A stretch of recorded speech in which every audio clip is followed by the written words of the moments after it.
बस मौज खत्म। कल से जल्दी उठकर काम पर लग जाना है।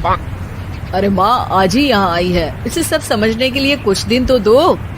मेरे और बहू के बीच की बात है, तू घर के मामले में ना बोलियो। इस पर जतिन वहाँ से अपने कमरे में चला जाता है और सास अंजलि को काम की लिस्ट सुनाने लगती है। सुबह पहले घर की सफाई करनी है, फिर कपड़े धोने हैं, साथ में खाना भी बनाना है। एक की वजह से दूसरा काम रुकना नहीं चाहिए है। जी मम्मी जी ठीक है। ये कहकर अंजलि अपने कमरे में चली जाती है।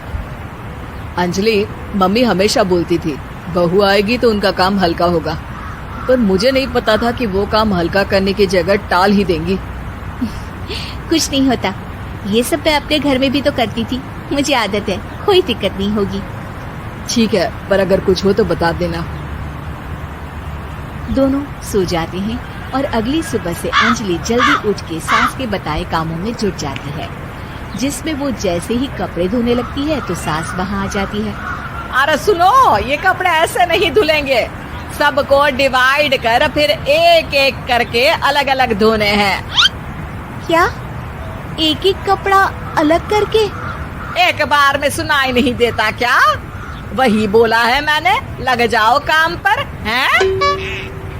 सास की बात मानते हुए अंजलि एक एक करके कपड़े धोना शुरू करती है, जिसे करते हुए आधा दिन बीत जाता है। अरे रे, सुबह से कब दोपहर हो गई पता ही नहीं चला, अभी तो खाना भी बनाना है। अंजलि भागते हुए रसोई में जाती है, जहाँ उसकी सास पहले से ही उसे खड़ी मिलती है। खाना बना लेना, देखो पहले पकोड़े तल दो और एक एक पकोड़े अलग अलग तलना, नहीं तो कोई कच्चा कोई पक्का रह जाता है। सास की हर बात में एक एक की कहानी अंजलि के समझ में नहीं आती, लेकिन फिर भी वो बिना कुछ बोले काम करती रहती है। अगली सुबह फिर वही शुरू होता है और सास एक बार फिर खाने के समय रसोई में आती है। आज क्या बन रहा है हैं? वो जतिन ने भिंडी की सब्जी, रोटी और धनिए की चटनी बोली है, इसलिए वही बना रही हूँ।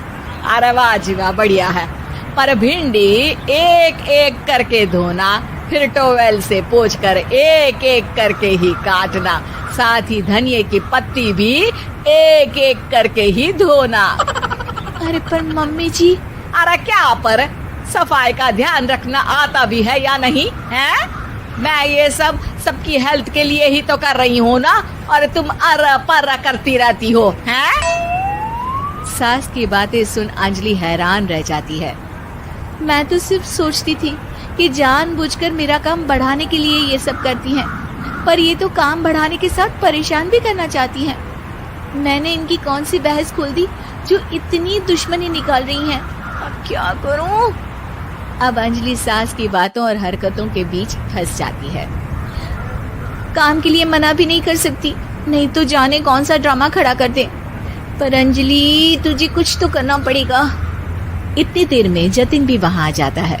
अरे कौन ड्रामा खड़ा कर रहा है और क्या करना पड़ेगा? जतिन की बात सुन अंजलि सोच में पड़ जाती है। इन्हें सच बताऊं या नहीं? पर अगर ये गुस्सा हो गए तो? वैसे भी अपनी माँ से बहुत प्यार करते हैं, फिर उनके खिलाफ कुछ सुन कैसे लेंगे? अंजलि ये सब सोच ही रही होती है कि जतिन फिर बोलता है। अरे क्या हुआ, कहाँ खो गई? अरे नहीं कुछ नहीं, वो मैं टीवी सीरियल के बारे में सोच रही थी। यहाँ और कौन ड्रामा करेगा? अरे तुम भी ना, चलो मैं चलता हूँ। इसके बाद कुछ दिनों तक अंजलि सास को सबक सिखाने के लिए अलग अलग प्लान सोचती रहती है, पर उसे सास के एक एक करके काम करवाने की आदत बंद करने का कोई तोड़ नहीं मिलता। अगर ऐसे ही चलता रहा तो कहीं मैं एक दिन अपने सिर के बालों को भी एक एक करके सुलझना ना शुरू कर दूं। पगली हो गई है क्या? अकेले में क्या बड़बड़ किए जा रही हो? वैसे आज खाने में क्या है? आलू की सब्जी। तो फिर आलू को अच्छे से काट कर उसके कटे हुए कपड़ों को एक एक करके ही धोना है।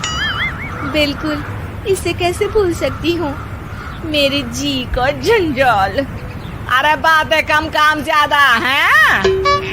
अंजलि एक बार फिर सास के कहे अनुसार काम करने लग जाती है, जिसमें सब्जी बनाते हुए उसके दिमाग में एक आइडिया आता है और वो सास को आवाज लगाती है। मम्मी जी सुनिए जरा, इधर तो आना। अंजलि की आवाज सुन सास रसोई में आती है। अरे क्या हुआ, क्यों गला फाड़ कर चिल्ला रही हो?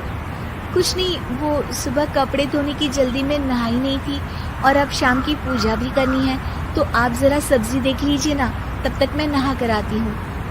अंजलि सास को रसोई में छोड़कर नहाने चली जाती है। इसी तरह देखते देखते 4 घंटे बीत जाते हैं, लेकिन अंजलि बाथरूम से बाहर ही नहीं निकलती, जिसे देख सास उसे आवाज लगाती है। अरे बाथरूम में ही समाधि लगा ली क्या? यहाँ सब्जी बनकर ठंडी भी हो गई और अभी तक तेरा नहाना खत्म नहीं हुआ। मम्मी जी, जैसे आप कहती हैं ना, मैं वैसे ही एक एक करके अपने बाल शैम्पू कर रही हूँ।